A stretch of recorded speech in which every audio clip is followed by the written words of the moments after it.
Welcome to J news. ముందుగా headlines చూద్దాం. తుఫాన్ నష్టంపై అధికారులకు సీఎం రేవంత్ కీలక ఆదేశాలు. సహాయక చర్యలు వేగవంతం చేయాలని సీఎం ఆదేశం. విద్యుత్, త్రాగునీటి సరఫరాకు అంతరాయం లేకుండా చూడాలని సూచన. ప్రజల భద్రతకే ప్రాధాన్యం ఇవ్వాలని రేవంత్ రెడ్డి స్పష్టం.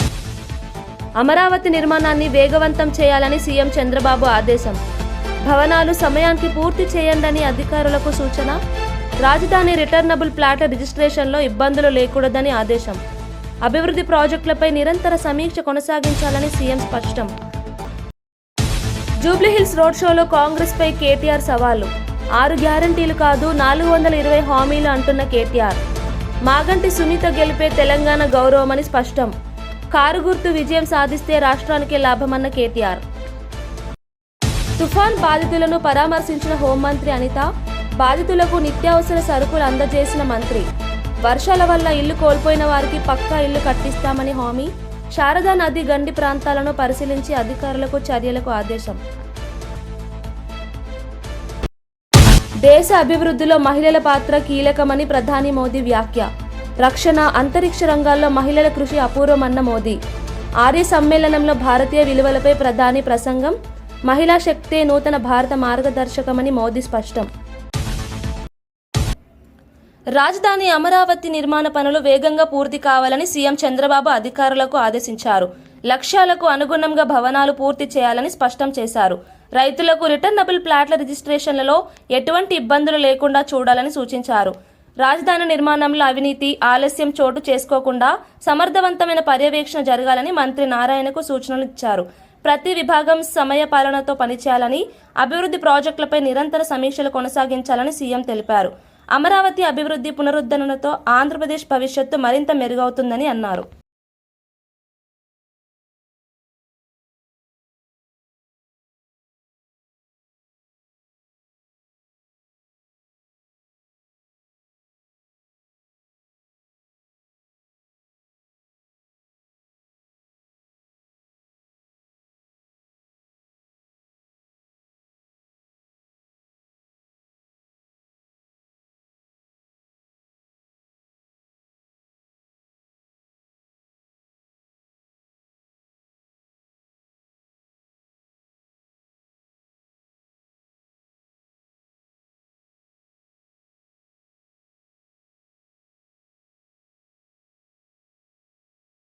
దేశం సరైన మార్గంలో సాగుతోందని ప్రధానమంత్రి నరేంద్ర మోదీ అన్నారు.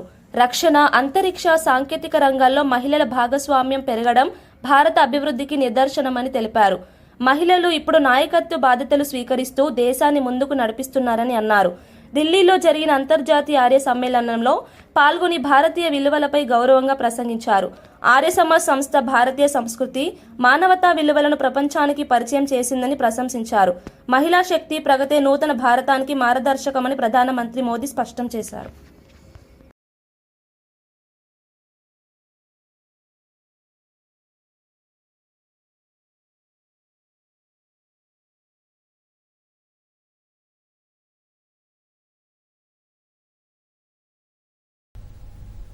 अभी 2 दिन पहले ही हमारी राष्ट्रपति द्रौपदी मुर्मू जी ने राफेल फाइटर प्लेन में उड़ान भरी और इसमें उनकी साथी बनी स्क्वाड्रन लीडर शिवांगी सिंह. आज हमारी बेटियां फाइटर जेट उड़ा रही हैं और ड्रोन दीदी बनकर आधुनिक कृषि को भी बढ़ावा दे रही है. आज हम गर्व के साथ कह सकते हैं, भारत आज दुनिया के सबसे ज्यादा फीमेल स्टेम ग्रेजुएट्स वाला देश है. आज साइंस और टेक्नोलॉजी की फील्ड में भी महिलाएं लीडरशिप रोल में आ रही है. आज देश की टॉप वैज्ञानिक संस्थानों में विमेन साइंटिस्ट मंगलयान, चंद्रयान और गगनयान जैसे स्पेस मिशंस में अहम भूमिका निभा रही है. ये बदलाव बताता है कि देश आज सही मार्ग पर आगे बढ़ रहा है. అనకాపల్లి జిల్లాలో తుఫాన్ దాటికి నష్టపోయిన ప్రాంతాలను హోంమంత్రి అనిత స్వయంగా పరిశీలించారు. పాయకరావుపేట నియోజకవర్గంలోని బంగారంపాలెంలో వరద బాధితులను కలిసి వారికి నిత్యావసర సరుకులు అందజేశారు. ప్రభుత్వం బాధితుల పక్కన నిలబడి అన్ని రకాల సహాయం చేస్తుందని భరోసా ఇచ్చారు. వర్షాల కారణంగా ఇల్లు కోల్పోయిన కుటుంబాలకు పక్కా ఇల్లు కట్టిస్తామని హామీ ఇచ్చారు. రాంబిల్లి మండలం రజాల వైలవ సమీపంలోని శారదా నది గండి ప్రాంతాలను పరిశీలించి మరమ్మత్తు పనులు వేగవంతం చేయాలని అధికారులను ఆదేశించారు. ప్రజల కష్టాలను అర్థం చేసుకున్న మంత్రిని చూసి స్థానికులు ధన్యవాదాలు తెలిపారు. ఈ శారదా నది ప్రవాహిక ప్రాంతం మనందరికీ కూడా తెలిసిందే. ఎప్పటి నుంచో శారదా నది ఎప్పుడైనా మనకి వరద వచ్చింది అంటే ఒక పక్క వర్షాల వల్ల అట్ ద సేమ్ టైం మనకి అల్లూరు సీతారామరాజు జిల్లాలోని ఏదైనా వర్షం పడినా క్యాచ్మెంట్ ఏరియా అక్కడ నుంచి కూడా ఈ శారదా నదికి వరద ముప్పు అనేది ఎక్కువగా వస్తుంది. ఈ రోజు మనకి చూస్తే ఇక్కడ రాంబెల్లి మండలం రాజాల అగ్రహారం ఈ గ్రామానికి సంబంధించి, అదేవిధంగా అటువైపు చూస్తే మాకు పైక్రోపేట నియోజకవర్గం ఎస్రాయవరం ఆ మండలాలు, వీటన్నిటికీ సంబంధించి ఈ రోజు మాక్సిమం బండి అంతా కూడా నేను చెక్ చేసుకుంటూ వచ్చాము. బండి మీద నుంచి మేము కూడా ఎమ్మెల్యే గారు బండి మీద కూడా తీసుకొచ్చారు. అదంతా కూడా చూసుకొని వచ్చాము. ఈ బండి అనేది వీక్ అయ్యి ఇక్కడ బ్రీచ్ అనేది జరిగింది. ఈ బ్రీచ్ ఏదైతే అంటే ఈ బ్రీచ్ ఇక్కడ జరగడానికి చాలా బ్రీచెస్ దాటుకుని అంటే ఎక్కడొకటి బ్రీచ్ పడకుండా చూసుకునే బాధ్యత ఇక్కడ జిల్లా యంత్రాంగం చేసినందుకు ప్రత్యేకంగా నేను జిల్లా యంత్రాంగాన్ని నేను అభినందిస్తున్నా. ఎందుకంటే ఇక్కడ కాకుండా ఇంక ఎక్కడ పడినా కూడా ఇప్పుడు మన వీరందరూ కూడా సుమారుగా కొత్తూరు, నారాయణపురం, అదేవిధంగా గణపవరం, సోమరింగరాజపాలెం ఇవన్నీ ఏరియాస్ ని కూడా ప్రొటెక్ట్ చేసుకుంటూ మాక్సిమం బండి స్ట్రెంథెన్ చేసుకుంటూ ప్రొటెక్ట్ చేసుకుంటూ వచ్చారు. Unfortunately at the same time fortunately జన ఆవాసాలు కాకుండా పొలాలు ఉన్న చోట ఇక్కడ బ్రీచ్ పడింది. దీన్ని కూడా ఇమీడియట్ గా రిస్టోర్ చేసే కార్యక్రమానికి జిల్లా యంత్రాంగం, కలెక్టర్ గారు, అదేవిధంగా ఎస్పీ గారు, లోకల్ మన ఎమ్మెల్యే గారు విజయ్ కుమార్ గారు వీళ్ళందరూ కూడా ప్రత్యేకంగా దీని మీద దృష్టి పెట్టి సుమారుగా నాకు తెలిసి 2 రోజులు నిద్రాహారాలు మారి జనాల మీదకి నీరు వెళ్లకుండా చూసుకునే బాధ్యత తీసుకునేందుకు నియోజకవర్గ ఎమ్మెల్యే గారికి సహకరించిన ప్రజలకి, జిల్లా యంత్రాంగానికి కూడా నేను అభినందిస్తున్నా. ఈ రోజు ఇక్కడికి వచ్చి చూసిన తర్వాత సుమారుగా ఇక్కడ మనకి చూస్తే కేవలం ఈ రాజాల అగ్రహారం దగ్గర జరిగిన బ్రీచ్ వల్ల దగ్గర 400 ఎకరాలు ఇక్కడ ఈ రోజు పంట నష్టం కూడా జరిగింది. ఆ ప్రాణ నష్టం జరగకుండా కూడా నిన్న ఎన్డీఆర్ఎఫ్, ఎస్డీఆర్ఎఫ్, పోలీస్ డిపార్ట్మెంట్ కలిపి ఒక 4గురిని రెస్క్యూ కూడా చేసి ఇక్కడ కాపాడడం కూడా జరిగింది. ప్రత్యేకంగా బ్రీచ్ జరిగిన చోట కూడా నేను ఇల్లు చూసి వచ్చాను. ఇమీడియట్ గా అదంతా కూడా రీస్టోర్ చేయాలంటే కొంచెం వాటర్ రిసీడ్ అవ్వాలి.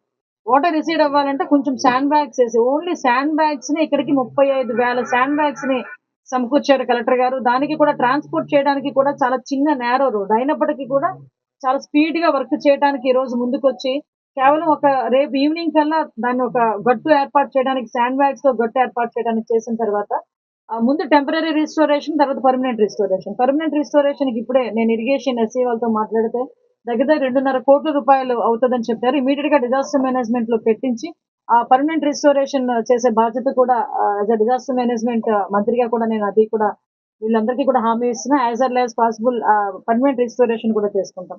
ఇప్పుడు మనం చూస్తే మాక్సిమం మోంతా తుఫానికి సంబంధించి మనం ముందస్తు చర్యలు తీసుకోవటం వల్ల ప్రాణ నష్టం అనేది జిల్లాలో 0. ఎక్కడా కూడా ఎవరు ప్రాణాలతో కోల్పోయారనే పరిస్థితి మనకు కనిపించలేదు. కేవలం చూసుకుంటే 2,000 హెక్టార్లలోని పంట నష్టం జరిగింది అగ్రికల్చర్ ల్యాండ్.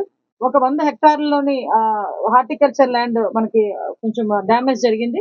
ఎన్డీఏ కూటమిగా ఎక్కడెక్కడైతే ప్రాబ్లం జరుగుతుంది అని అనుకున్నామో ఆ ఏరియాస్ కి ముందుగానే ఎలక్ట్రికల్ పోల్స్, ట్రాన్స్ఫార్మర్లు అన్ని కూడా మేము అక్కడ పోల్స్ పడిపోయినా కూడా ఇమీడియట్ గా రిస్టోర్ చేసుకుని ప్రజలకు ఎక్కడ కూడా కరెంట్ కష్టాలు లేకుండా చూసుకునే బాధ్యత కూడా జిల్లా యంత్రాంగం చూసుకుంది. ఆ పోలీస్ డిపార్ట్మెంట్, నేవల్ వాళ్ళని, రెవెన్యూ డిపార్ట్మెంట్ ని, ఫైర్ డిపార్ట్మెంట్ వాళ్ళందరినీ కూడా ప్రత్యేకంగా నేను అభినందిస్తున్నా.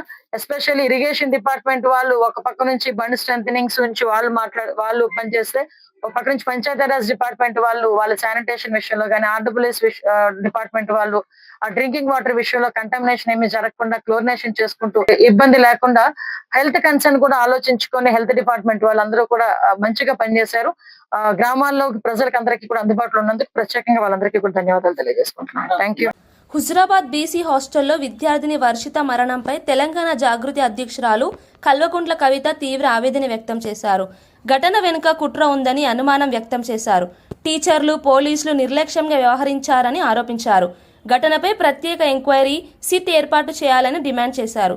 బాధిత కుటుంబాన్ని పరామర్శించిన కవిత న్యాయం జరిగే వరకు తాము నిశ్శబ్దంగా ఉండబోమని హెచ్చరించారు. ప్రభుత్వాన్ని తక్షణ చర్యలు తీసుకోవాలని కోరారు.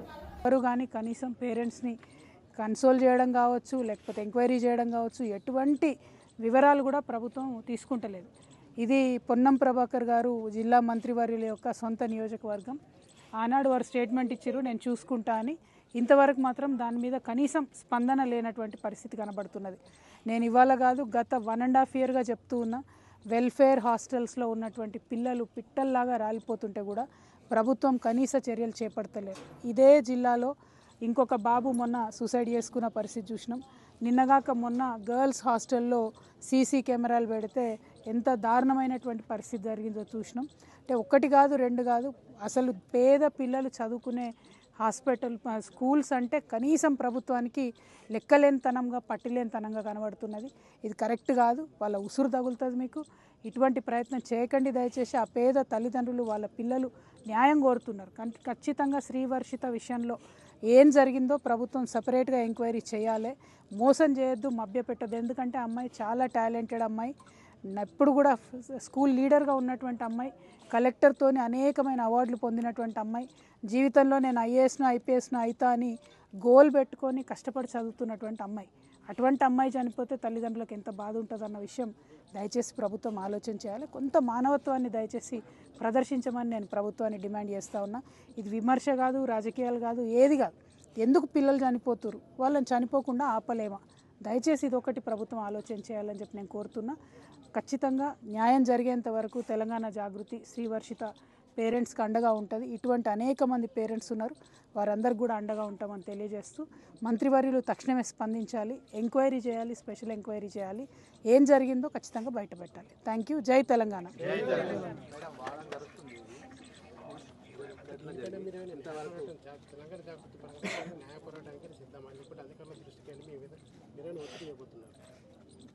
వన్ అండ్ హాఫ్ ఇయర్లో దాదాపు 110 మంది పిల్లలు చనిపోయినండి వెల్ఫేర్ హాస్టల్స్లలో. ఉరి వేసుకోవడమో, యాక్సిడెంట్ కావడమో, ఫుడ్ పాయిజనింగ్ కావడమో, ఒత్తిడికి లోన్ కావడమో, ఇది ఎంత దారుణం చెప్పండి. పేద పిల్లల్ని చదివించాల్సినటువంటి ప్రభుత్వం వాళ్ళ ప్రాణాల మీద కనీసం లెక్క లేకుండా, సోయి లేకుండా వ్యవహరిస్తున్నారు. ప్రభుత్వం ఇట్లానే నిమ్మకు నీరెత్తినట్టు ఉంటే ఖచ్చితంగా న్యాయ పోరాటం చేయాల్సినటువంటి పరిస్థితి వస్తుంది. ఇది డెఫినెట్గా ఎవరైతే ఈ చర్యకు పాల్పడ్డారో, ఎట్లా అయితే అన్యాయం జరిగిందో వాళ్ళ మీద కఠిన చర్యలు తీసుకుంటేనే ఇంకొక హాస్టల్లో మంచిగా ఉంటుంది కదా. ఆడపిల్లలండి పాపం, చదువుకోవడానికి వచ్చిన పేద పిల్లలు. మానవత్వం ప్రదర్శించాలి. చాలా జీరో టాలరెన్స్తో ప్రభుత్వం ఎంక్వైరీ చేయాలని నేను డిమాండ్ చేస్తాను. Thank you.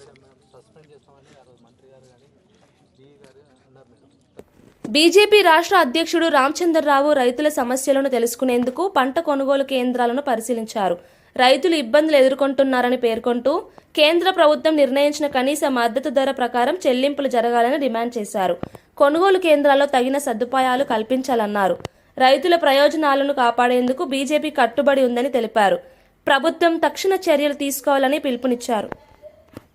స్వాగతిస్తా ఉన్నారు. బీజేపీకి ఈసారి ఓటు వేస్తామని చెప్పేసి కూడా వారు ఓపెన్ గానే చెప్తా ఉన్నారు. ప్రాంతంలో గత అనేక సంవత్సరాలుగా బీఆర్ఎస్ గానే, కాంగ్రెస్ గానే ప్రాతినిధ్యం వహించిన రోడ్ల పరిస్థితి చూస్తే, లేకపోతే ఇక్కడ నీళ్లు వస్తే వాన పడితే కాళ్లు కూడా పెట్టలేనటువంటి పరిస్థితి ఈ యొక్క ప్రాంతంలో ఉన్నది. వాసన, డ్రైనేజ్, సెప్టిక్ ట్యాంకులు ఓవర్ఫ్లో అయిపోయి రోడ్ల మీద పడి పిల్లలకు రకరకాల జ్వరాలు వచ్చినటువంటి ఒక సంఘటన కూడా ప్రజలు మాకు చెప్తా ఉన్నారు. ఇవన్నీ కూడా నిర్లక్ష్యానికి ఈరోజు గురై ఇక్కడ ప్రజలు అనేక రకాలుగా బాధపడతా ఉన్నారు. మేము జూబ్లీ ప్రజల్ని పాదయాత్ర ద్వారా కోరుతా ఉన్నాం. మీరు గతంలో ఒక అవకాశం ఇచ్చారు బీఆర్ఎస్ పార్టీకి, అంతకుముందు కాంగ్రెస్కి ఇచ్చారు.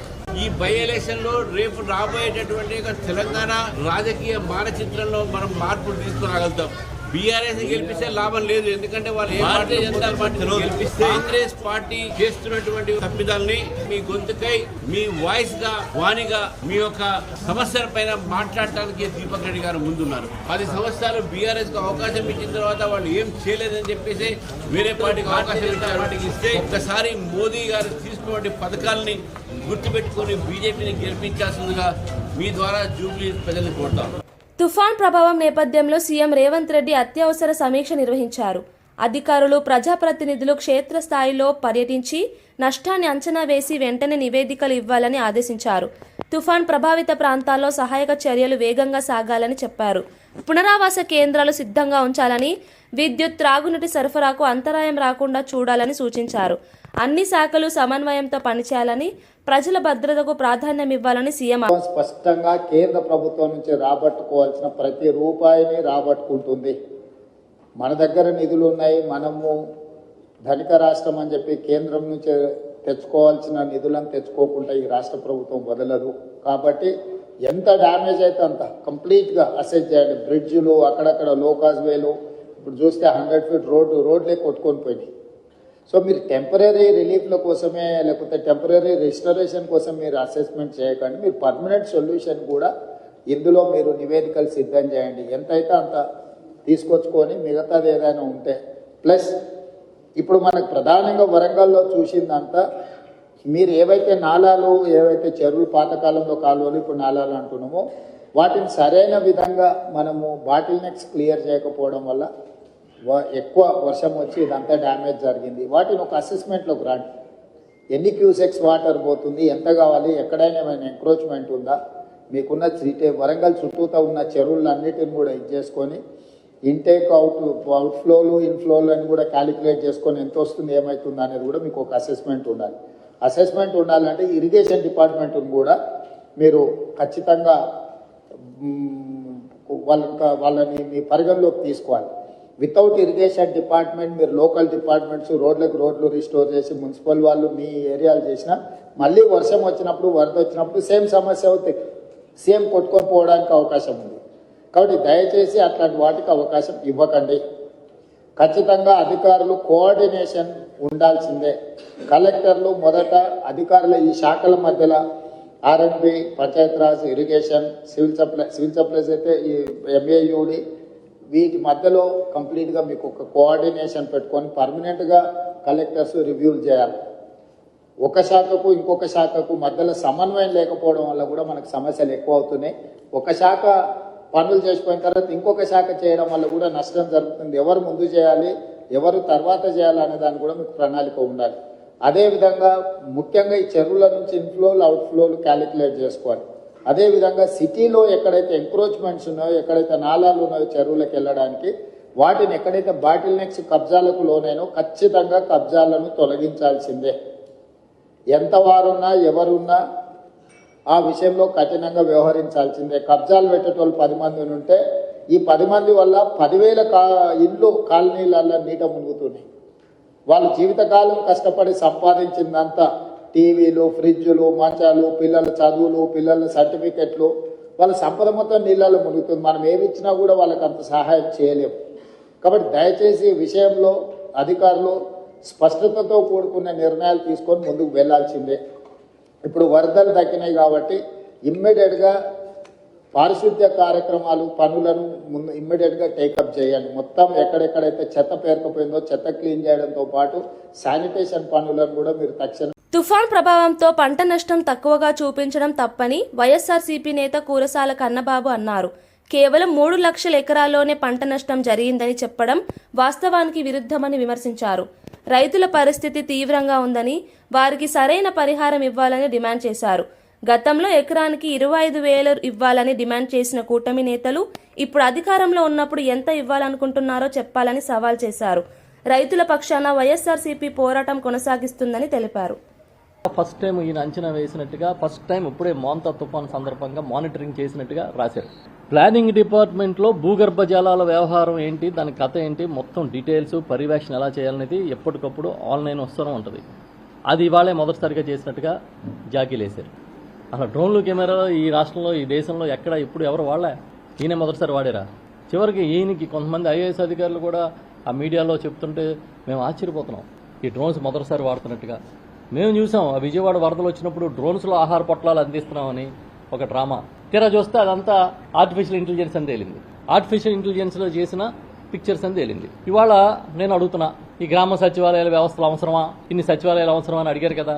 మరి మళ్ళీ మీరే ఇది అద్భుతం బేస్ క్యాంపులుగా పనిచేసినాయి, ఇక్కడి నుంచే మేము మైకులు పెట్టి అందరికీ ప్రచారం చేశాము అని మళ్ళీ మీరే చెప్తున్నారు.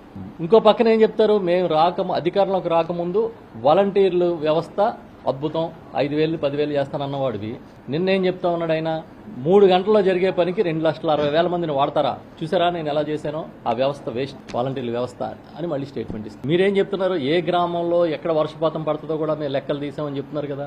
మరి ఏ గ్రామంలో ఎక్కడ వర్షపాతం పడుతుందో లెక్కలు తీసినప్పుడు అక్కడ ముందస్తు చర్యలు ఎందుకు తీసుకోలేదు చెప్పండి. వైఎస్ఆర్ పార్టీ అధికారంలో ఉన్నప్పుడు ఎకరానికి 25,000 రూపాయలు వరి పోతే ఇవ్వాలి అని డిమాండ్ చేసిన కూటమిలో ఉన్నప్పుడు పెద్దలు భాగస్వాములు ఇప్పుడు ఎంత ఇవ్వాలని కోరుకుంటున్నారని నేను అడుగుతున్నాను. ఎకరానికి ఎంత నష్టపరిహారం ఇస్తే బాగుంటుందని మీరు అనుకుంటున్నారని నేను అడుగుతున్నా. ఎకరానికి 25,000 కదా డిమాండ్ చేశారు అప్పుడు. ఇప్పుడు ఎంత అడుగుతున్నారు? అసలు ఈ ప్రభుత్వం ఎంత ఇస్తుంది? 10,000 అంటున్నారు. మొన్న విజయవాడ బుడమేరు ముంచినప్పుడు ఆ చుట్టుపక్కల ప్రాంతాలు మునిగిపోతేనే, లేకపోతే ఇక్కడ ఏలేరు ముంపు జరిగితేనే ఇన్పుట్ సబ్సిడీ ఇవ్వలేదని చెప్పి చుట్టుపక్కల రైతులు చెప్తున్నారు. కొంతమందికి, చాలా మందికి రాలే, ఇచ్చింది అక్కడక్కడ అరకొరగా ఇచ్చారని చెప్తున్నారు. కాంగ్రెస్ టీపీసీసీ చీఫ్ మహేష్ కుమార్ గౌడ్ జూబ్లీహిల్స్ లో పార్టీ ప్రచారంలో పాల్గొన్నారు. ఇది ప్రజల ప్రభుత్వం, మీ ప్రభుత్వం, రేవంత్ రెడ్డి నాయకత్వంలో కాంగ్రెస్ గెలుస్తుంది అని అన్నారు. ప్రజల సమస్యల పరిష్కారం, అభివృద్ధి ప్రణాళికలు కాంగ్రెస్ ద్వారానే సాధ్యమని తెలిపారు. జూబ్లీహిల్స్ లో అభ్యర్థి నవీన్ యాదవ్ ను భారీ మెజార్టీతో గెలిపించాలని ప్రజలకు పిలుపునిచ్చారు. స్థానిక సమస్యలను గుర్తించి పరిష్కరించేందుకు పార్టీ కట్టుబడి ఉందని హామీ ఇచ్చారు. పార్టీ కార్యకర్తలు ఉత్సాహంగా స్పందించారు. సోదరిలందరూ కూడా ఒకే మాట మనవి, రాష్ట్రంలో ఉన్న కాంగ్రెస్ ప్రభుత్వం రేవంత్ రెడ్డి గారి నేతృత్వంలో మీకోసం పనిచేస్తా ఉంది. ఇది ప్రజల ప్రభుత్వం, ఇది మీ ప్రభుత్వం, మీ మంచి కోసం చేసే ప్రభుత్వం అనే మాట ఈ సందర్భంగా మనవి చేస్తూ, 11న జరిగే ఎన్నికల్లో ముఖ్యమంత్రి గారు మేమందరం బలపరిచినటువంటి యువకుడు నిత్యం ప్రజలతో ఉండి మీ సమస్యలతో నన్ను వైఎస్ఆర్సీపీ నేత మల్లాది విష్ణు కూటమి ప్రభుత్వంపై ఘాటుగా స్పందించారు. భగవద్గీతను తూలనాడిన వ్యక్తిని టీటీడీలో నియమించడం పవిత్ర స్థలానికి అవమానమని అన్నారు. తిరుమల తిరుపతి దేవస్థానం రాజకీయ పునరావాస కేంద్రంగా మారిందని విమర్శించారు. భక్తుల విశ్వాసాన్ని దెబ్బతీసే విధంగా నియామకాలు జరుగుతున్నాయని తెలిపారు. ధార్మిక సంస్థల్లో పారదర్శక నియామకాలు అవసరమని, రాజకీయ ప్రయోజనాల కోసం దేవాలయాలను వాడుకోవడం సరికాదని పేర్కొన్నారు. భక్తి, విశ్వాసం రాజకీయాలకు అతీతమని మల్లాది విష్ణు అన్నారు. ఆయన ఏం మాట్లాడాడో చూశారు కదా మీరు. ఆయన యావత్ భారతదేశానికి, యావత్ ప్రపంచానికి మార్గదర్శకంగా ఉన్నటువంటి భగవద్గీత గురించి ఎంత చులకనగా మాట్లాడాడో, ఎంత తేలిగ్గా మాట్లాడాడో, ఎంత తీసిపారేసినట్టుగా మాట్లాడాడో మనందరికీ కూడా స్పష్టంగా అర్థమైంది. న్యాయస్థానాల్లో కానీ, ప్రపంచ దేశాల్లో ఉన్నటువంటి పార్లమెంట్లో కానీ భగవద్గీత సాక్షిగానే అన్ని కార్యక్రమాలని, గౌరవప్రదమైనటువంటి కార్యక్రమాలన్నింటినీ కూడా నిర్వహిస్తూ ఉన్నారు. అలాంటిది ఆ భగవద్గీతను తప్పుపట్టేటటువంటి శాసనసభ్యుడిని తిరుమల తిరుపతి దేవస్థానంలో నియమించినటువంటి తెలుగుదేశం పార్టీని ఏమనాలి అని చెప్పని నేను ప్రశ్నిస్తా ఉన్నాను. YSR Congress party social media ఆయన ఏమీ మాట్లాడలేదని, దీన్నేదో రాద్ధాంతం చేస్తుందని చెప్పని ఆయన ఒక వీడియో రిలీజ్ చేశాడు. మేము స్పష్టంగా అడుగుతా ఉన్నాం, భగవద్గీత గురించి, ఇతర మత గ్రంథాల గురించి నువ్వు మాట్లాడినటువంటి, తేలిగ్గా మాట్లాడినటువంటి వీడియోని ప్రజెంటేషన్ చేశాం. నువ్వు చెప్పినటువంటి, నువ్వు మాట్లాడినటువంటి, నువ్వు రిలీజ్ చేసినటువంటి వీడియోలో ఎందుకు క్షమాపణలు కోరావు? ఎందుకు మీరు బాధపడితే క్షమించండి అని చెప్పని అడిగావు? ఆంధ్రప్రదేశ్ ప్రజలందరూ కూడా, లేకపోతే యావత్ ప్రపంచంలో ఉన్నటువంటి హిందువులందరూ కూడా భగవద్గీత గురించి నువ్వు ప్రస్తావించినటువంటి మాటలతో అందరూ కూడా బాధపడ్డారు. ఇదేంటి, తిరుమల తిరుపతి దేవస్థానంలో ఇలాంటి వ్యక్తులకి స్థానం ఎందుకు కల్పించారు? ఇలాంటి వ్యక్తులు ఎందుకు ఉన్నారు? వీళ్ళని తెలుగుదేశం ప్రభుత్వం తక్షణమే తొలగించాలి అని చెప్పని ఆంధ్ర రాష్ట్ర ప్రజలు కానీ, నీ వీడియో చూసినటువంటి వ్యక్తులు కానీ అందరూ కూడా కోరుకున్నటువంటి విషయం. అలాగే వైఎస్ఆర్ కాంగ్రెస్ పార్టీ కూడా డిమాండ్ చేస్తోంది, తిరుమల తిరుపతి దేవస్థానాన్ని ఒక రాజకీయ పునరావాస కేంద్రంగా మీరు మార్చారు అనే దానికి ఉదాహరణే ఈ రాజు ఎమ్మెల్యే మాట్లాడినటువంటి మాటలు. స్థాయి లేనటువంటి వాళ్ళని. టీటీడీలో నెయ్యి కొనుగోలు వ్యవహారంపై వైఎస్ఆర్సీపీ నేత అంబటి రాంబాబు తీవ్ర వ్యాఖ్యలు చేశారు. కొలుసు పార్థసారథి, ప్రశాంతరెడ్డి కమిటీలో సభ్యులుగా ఉన్న ఆరోపణల్లో వాళ్ల పేర్లు ఎందుకు లేవని ప్రశ్నించారు. చంద్రబాబు కాలంలో టీటీడీ నెయ్యి 276 రూపాయలకి కొనుగోలు చేశారని గుర్తు చేసి, ఇప్పుడు ఎంత ధరకు కొనుగోలు చేస్తున్నారో చెప్పాలని డిమాండ్ చేశారు. నెయ్యి ధరలపై కూటమి ప్రభుత్వం పారదర్శకత చూపడం లేదని విమర్శించారు.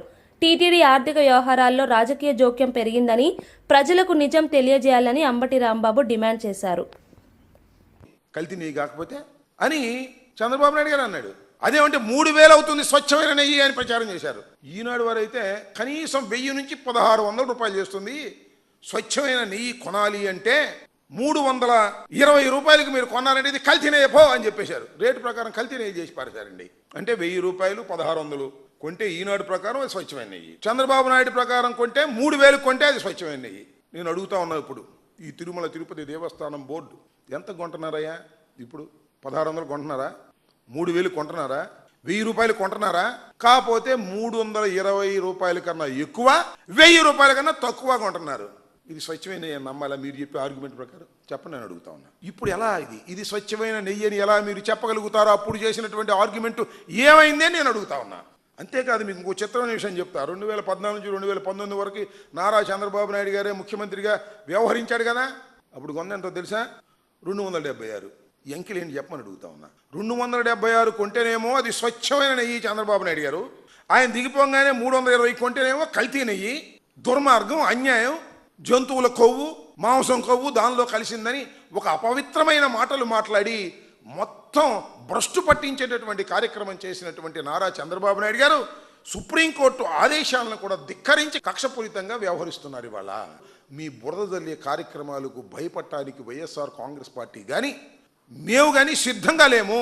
దేవుణ్ణి అడ్డం పెట్టుకుని మీరు చేసేటటువంటి నీచ రాజకీయాలు, కక్ష రాజకీయాలని ప్రతి క్షణం మేము ఎదుర్కోవడానికి సిద్ధంగా ఉన్నామనే విషయాన్ని ఇక్కడ చాలా స్పష్టంగా చెప్పదలుచుకున్నామని కూడా ఈ సందర్భంగా నేను మనవి చేస్తున్నాను. తంబళ్ళపల్లి టీడీపీ ఇన్ఛార్జ్ ఉన్నాడు జయచందారెడ్డి. ఆయన కల్తీ మద్యంలో చాలా పెద్ద నిందితుడు. ఆయన మాత్రం దొరకడండి. అందరూ దొరుకుతారు కానీ ఆయన దొరకడు. ఈ కేసులో ఉన్న ఆయన బావమరిది గిరిధర్ రెడ్డి దొరకడు. జయచందారెడ్డికి పిఏ రాజేష్ కూడా దొరకడు. వీళ్ళందరూ దొరకడు. దొరికారనుకో, వాళ్ళు పట్టుకున్నారనుకో, వాస్తవాలు బయటకు వస్తాయి. అందుకని వాళ్ళు దొరకరు. దొరకపోతే ఇక జోగి రమేష్ గారి మీద కక్ష. ఈ సిట్టు వాళ్ళందరూ కూడా ఏదో ఒక జూబ్లీహిల్స్ షేక్పేట్ ప్రాంతంలో జరిగిన బీఆర్ఎస్ రోడ్ షోలో పార్టీ వర్కింగ్ ప్రెసిడెంట్ కేటీఆర్ పాల్గొన్నారు. కాంగ్రెస్ పార్టీ 6 గ్యారంటీలు, 420 హామీలు ఇచ్చి ప్రజలను మోసం చేస్తోందని విమర్శించారు. కారు గుర్తుకు ఓటేయండి, మాగంటి సునీత గోపీనాథ్ గారిని గెలిపించండి అని పిలుపునిచ్చారు. తెలంగాణ అభివృద్ధి బీఆర్ఎస్ చేతుల్లోనే సురక్షితమని పేర్కొన్నారు. ఈ ఎన్నికల్లో కారు గుర్తు విజయం సాధిస్తే 4 కోట్ల తెలంగాణ ప్రజలకు మళ్లీ లాభం చేకూరుతుందని అన్నారు. భారీగా తరలివచ్చిన ప్రజలు, కార్యకర్తలు కేటీఆర్ ప్రసంగానికి ఘనంగా స్పందించారు. జూబ్లీహిల్స్ ఎన్నికల్లో బీఆర్ఎస్ విజయమే తెలంగాణ గౌరవమని పెన్షన్ నెలకు 2,500 మహిళలకు రావాలంటే కాంగ్రెస్ డిపాజిట్ జూబ్లీహిల్స్ లో పోవాలి. నెలకు 4,000 రూపాయల పెన్షన్ ముసలోళ్ళకు, పెద్ద మనుషులకు రావాలంటే కాంగ్రెస్ డిపాజిట్ జూబ్లీహిల్స్ లో పోవాలి. వికలాంగులకు 6,000 రావాలంటే కాంగ్రెస్ పార్టీ చిత్తుగా జూబ్లీహిల్స్ లో ఓడిపోవాలి. నేను చెప్పేది కరెక్టేనా కాదా? ఒకవేళ కాంగ్రెస్ కు ఓటేస్తే ఏమైతుంది? రేవంత్ రెడ్డి ఒకటే అనుకుంటాడు, నేను ఏమి ఇయ్యకపోయినా, మహిళలకు నేను నెలకు 2,500 ఇయ్యకపోయినా, సిలిండర్ 500 అని చెప్పి 1,000 రూపాయలు ఇచ్చినా, కరెంటు ఫ్రీ అని కరెంట్ ఇయ్యకపోయినా, ఏమి ఇయ్యకపోయినా వీళ్ళు మళ్ళా నాకే ఇస్తున్నారు ఓట్లు, కాబట్టి ఏమి ఇచ్చే అవసరం లేదు అని చెప్పి తెల్లారి మొత్తం ఎగబెడతాడు. ఒక్కసారి గట్టిగా బుద్ధి చెప్తే, ఒక్కసారి మీరు గట్టిగా తీర్పు చెప్తే జూబ్లీహిల్స్ వాళ్ళు 4 కోట్ల మంది తెలంగాణ ప్రజలకు లాభం అవుతుంది. బులెటిన్ ముగించే ముందు హెడ్లైన్స్ మరోసారి చూద్దాం. తుఫాన్ నష్టంపై అధికారులకు సీఎం రేవంత్ కీలక ఆదేశాలు. సహాయక చర్యలు వేగవంతం చేయాలని సీఎం ఆదేశం. విద్యుత్, త్రాగునీటి సరఫరాకు అంతరాయం లేకుండా చూడాలని సూచన. ప్రజల భద్రతకే ప్రాధాన్యం ఇవ్వాలని రేవంత్ రెడ్డి స్పష్టం. అమరావతి నిర్మాణాన్ని వేగవంతం చేయాలని సీఎం చంద్రబాబు ఆదేశం. భవనాలు సమయానికి పూర్తి చేయండని అధికారులకు సూచన. రాజధాని రిటర్నబుల్ ప్లాట్ల రిజిస్ట్రేషన్లో ఇబ్బందులు లేకూడదని ఆదేశం. అభివృద్ధి ప్రాజెక్టులపై నిరంతర సమీక్ష కొనసాగించాలని సీఎం స్పష్టం. జూబ్లీహిల్స్ రోడ్ షోలో కాంగ్రెస్ పై కేటీఆర్ సవాలు. 6 గ్యారంటీలు కాదు 420 హామీలు అంటున్న కేటీఆర్. మాగంటి సునీత గెలిపే తెలంగాణ గౌరవమని స్పష్టం. కారు గుర్తు విజయం సాధిస్తే రాష్ట్రానికే లాభమన్న కేటీఆర్. తుఫాన్ బాధితులను పరామర్శించిన హోంమంత్రి అనిత. బాధితులకు నిత్యావసర సరుకులు అందజేసిన మంత్రి. వర్షాల వల్ల ఇల్లు కోల్పోయిన వారికి పక్కా ఇల్లు కట్టిస్తామని హామీ. శారదా నది గండి ప్రాంతాలను పరిశీలించి అధికారులకు చర్యలకు ఆదేశం. దేశ అభివృద్ధిలో మహిళల పాత్ర కీలకమని ప్రధాని మోదీ వ్యాఖ్య. రక్షణ, అంతరిక్ష రంగాల్లో మహిళల కృషి అపూర్వమన్న మోదీ. ఆర్య సమ్మేళనంలో భారతీయ విలువలపై ప్రధాని ప్రసంగం. మహిళా శక్తే నూతన భారత మార్గదర్శకమని మోదీ స్పష్టం. ఇవి ఈ బులెటిన్ విశేషాలు. మరో బులెటిన్లో మళ్ళీ కలుద్దాం.